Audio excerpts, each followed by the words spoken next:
Well, Wyn-Harris was born in Tauranga, but she lives in the French countryside now. She loves it too, but she's not terribly impressed by the local builders. So when she bought a ramshackle 16th century French village house, she decided to advertise for builders back here. Europe correspondent Kim Chisnell went to check out the dream job for some lucky Kiwi builder. 45 minutes out of Paris lies Chevreuse, an ancient village that was settled in the 9th century, now home to just over 5,000 people, including New Zealander Pauline Hampshire, who's bought what must be the most authentic home in the village.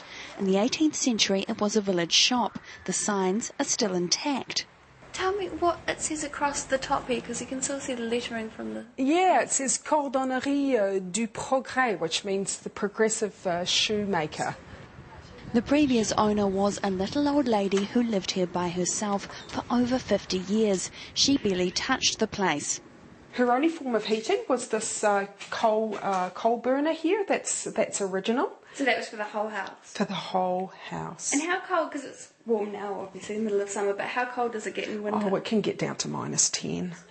Like all homes of this era, stairs lead down to a cellar, currently resembling a cave.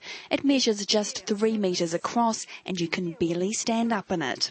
You see this stone up here, that needs picking away at, and it needs remortaring with the natural lime, chalk and sand plaster. You especially should not use concrete, right, or any type of concrete.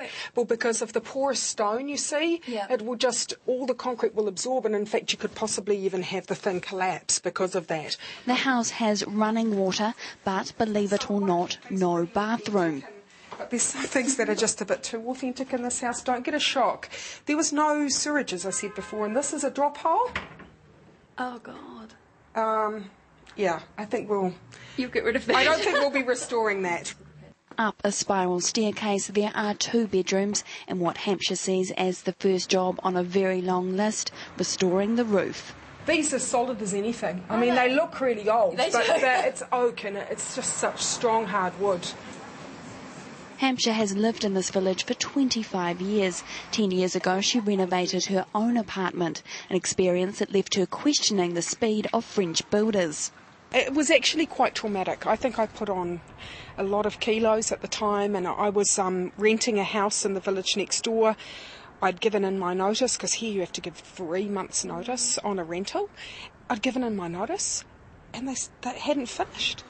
When the job was finally completed, she discovered dozens of problems, such as a leaking roof that's left cracks in her ceiling and a noisy sliding door. Once bitten, twice shy. When it came to this renovation project, she decided to import help from home, putting an ad on a New Zealand website, builderscrack.co.nz. New Zealanders are willing to give it a go. You know, it's one of our sayings, isn't it? And so if it's something that they've done something similar before, so we look at the stonework there, well, maybe that person hasn't done stonework like that, but they've done bricklaying at home, they'll just say, oh, I'll give it a go.